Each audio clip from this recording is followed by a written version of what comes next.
Share this article. Tweet Kevin Duke September 6, 2017. Photos by Michelle Christine, Campagna and Duke. Okay, so it's got a steering wheel and bucket seats, but it's classified as a motorcycle in many states, and we weren't going to turn down a chance to drive a lightweight three-wheeled car powered by a six-cylinder engine from BMW's K1600 touring platform. That, as it turned out, was a smart choice, as the Trex is one of the most exhilarating motor vehicles you can aim down the road. The twistier, the better.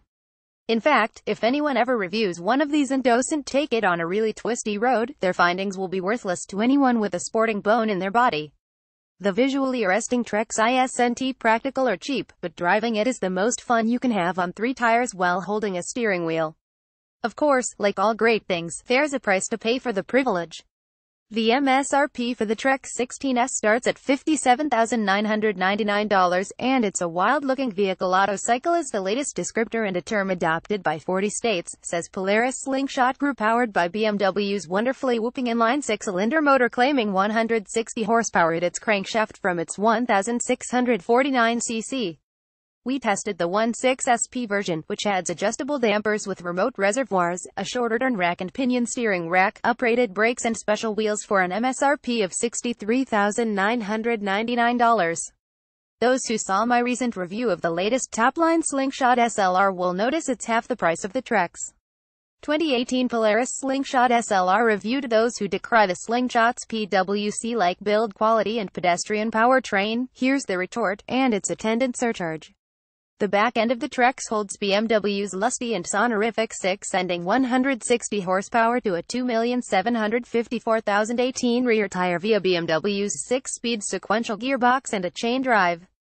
Torque is rated at 129 lb-ft at 5,250 revolutions per minute.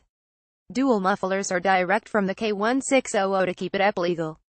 Optional givey side cases add welcome stowage space to an interior that has almost none. The other price to pay for a higher performance three-wheeled sports car is its dedication to lightness, which mandated a tidy footprint and, hence, a tight cockpit, though not nearly as cramped laterally as the Morgan three-wheeler we tested a couple of years ago. But while the Morgan offers relatively easy ingress due to its roofless design and the Slingshot even more so, the Trex challenges limberness by forcing a body to climb through and under a roll cage. Polaris Slingshot vs. Can-Am Spyder F3S vs. Morgan three-wheeler. The Trex was originally designed by Daniel Campagna, a friend and former mechanic for Gilles Villeneuve when the F1 driver was racing snowmobiles. Campagna's racing roots forced a low center of gravity, resulting in the Trex's stated height of just 42 inches. That's nearly half a foot shorter than a Ferrari 458, meaning generously sized drivers might want to hit a yoga class before trying to get behind the removable wheel. Tall people who live in states or countries that require helmets in three-wheelers might have trouble fitting comfortably. Me, at a thin 5'8", slid right in, and no helmet is needed in California. 2017 Vanderhall Venice review. Instrumentation is direct from the K1600 BMW, as are most of the controls, including access to ride modes, a trip computer and an Alpine sound system delivering 180 watts to 4 speakers. A smartphone can be connected via Bluetooth, USB, line and or a 12-volt plug. Carbon fiber trim over the fiberglass body are accessory pieces. Check out the shifter, which toggles gears just like a motorbike gearbox because it is. The button on top triggers a mechanical reverse gear added to the BMW tranny. Once inside, the driving position is as racy as a street-legal car can be. Butt cheeks are just inches off the ground, and legs are only a handful of degrees away from horizontal. Drivers of various sizes are accommodated by the trio of pedals being adjustable for reach, while the seatback has an alterable rake angle. Punch the engine start button, and ears are greeted by the wonderful whirring snarl of the BMW motor, and a jab on the throttle pedal results in an instant jump in revs due to negligible flywheel effect. Its racy engine is stimulating in ways the Slingshot's four-banger and the Morgan's V-twin simply can't approach. But the motor's absence of a flywheel combined with a narrow clutch engagement zone makes smoothly pulling away from a stop a challenge. It can be frustratingly difficult to master until figuring out the technique of leaving the throttle alone until the clutch begins to bite, then delicately applying the gas pedal while feeding out the clutch. Movements of the 2,054,516 front tires are controlled by fully adjustable Elka suspension, with front shocks featuring both high and low speed compression damping. The air intake travels from the roof through flexi hoses to the engine compartment and is probably unnecessary but cool, kind of like the Trex itself. The first production Trexes in 1995 were equipped with Suzuki GSX-R 1100 engines, with Campagna buying complete bikes and harvesting the motors. Over the next 2 decades, Campagna went through several different powertrains in search of improved performance as well as steady supply. In 1999, the Trex switched to a Kawasaki ZX-11 engine, adding a ram air intake to the roll cage above the seats. After Kawasaki replaced the ZX-11 with the ZX-12R in 2000, Campagna followed suit in 2002 with a bigger engine. Excluding a limited run of 10 vehicles in 2003 that used SSV twins, Campagna stuck to Kawasaki engines for several years, replacing the 1,200cc engine with the ZX-14's power plant in 2007. A year later, Campagna was purchased by Serbin Motors, another Quebec company that built three-wheelers helmed by André Morissette and David Nolt. The acquisition merged the two brands, with the Serbin V13R adopting the Campagna brand and production relocating to Boucherville, Quebec. Serbin had an engine supply agreement with Harley-Davidson for the liquid-cooled VROD Revolution motor, receiving whole powertrains from Milwaukee. This provided a steadier and more efficient source of engines than relying on buying whole bikes. In 2013, Campagna signed a deal with BMW, securing a supply of 6-cylinder K1600 engines that power current Trexes. BMW provided support by sending engineers to Quebec to help Campagna integrate electronically selectable ride modes and also supplying the K1600's digital instrument panel.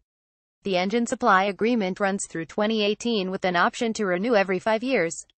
Dennis Chung once underway, the BMW powertrain is a veritable gem, erupting in a wonderfully stimulating whoop as it races toward its 8,500 revolutions per minute red line.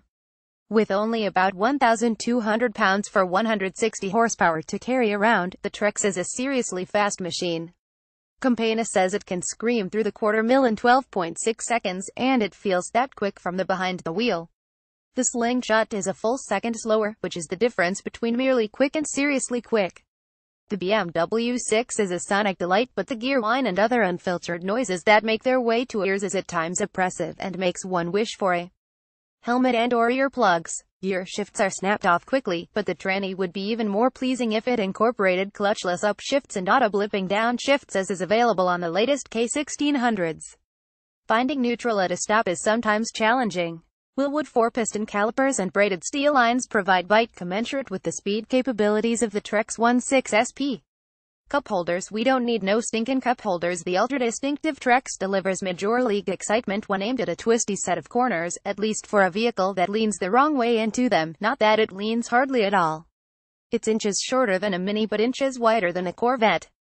With its 1.65-liter engine placed behind the seats, Campagna says the Rex has 57% of its weight distributed to its front end when saddled with 2 people, which is surely more effectively distributed than the front-engine 2.4-liter slingshot. The experience of driving the Trex on a mountain road is something quite singular and memorable. Searching for potential analogs, I'd guess this trike might feel like a lowered Lotus 7 with a 3/4 scale old Jaguar 6 motor inside. The flat-bottomed and Alcantara-wrapped Sparco wheel feels secure to white-knuckled hands, delivering plentiful feedback unfiltered in a way no traditional car can. Everything is so unattenuated that it makes a Miata feel like a Bentley. There are other sacrifices to Trex ownership.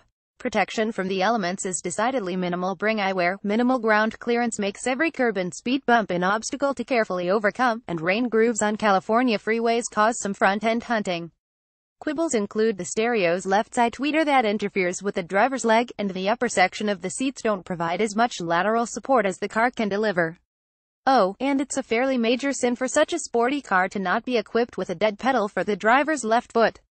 Skid pad testing has shown the Trex can pull a neck-snapping 1.3 G in steady-state cornering. 0 to 60 miles per hour in a brief 3.9 seconds, purportedly. As a performance enthusiast, I've thus far concentrated on the details and driving impressions of the Trex and mostly neglected the alluring elephant in the room. Simply put, the sight of this machine will cause smartphones to draw quicker than the rawhide kid could unholster his 6-shooter. The slingshot also receives much attention, but it seems to be mostly of the "what the hell is that" variety rather than pure admiration of the design. The Trex, on the other hand, receives appreciation for more than its novelty factor. It's a lovely piece of machinery that has flowing lines and a real sense of purpose. It can be appreciated by race car engineers and septuagenarian ladies and everyone in between. Among people, kids are the least focused on practicality, which makes pretty much all of them love the Treks. Naturally, there will be party poopers who will point out that autocycles like the Treks are encumbered by the negative aspects of both moto and auto noise and the lack of creature comforts of a bike doesn't lean into corners and can't split lanes like a four-wheeler. Car zealots will point out that a Miata makes for a much finer and more versatile automobile at almost half the cost. Those things are true, but let's not be too Consumer Reportsy about this. If you've ever grinned while doing a wheelie or dragged the knee, then you already know how intoxicating and valuable the feeling of fun can be, and I'll bet you'd come away from a ride on a Trex with a poo-eating grin and a wild look in your eyes. That kind of experience is worth a ton. Whether it's worth $50,000 depends on the depth of both your wallet and your garage. More info at the Campagna Motors website. Campagna Trex 16S has inimitable fun. A for starter head turner 6 appeal. Size need to be limber or small for it to make much sense. Need earplugs. Need $60,000 for a toy.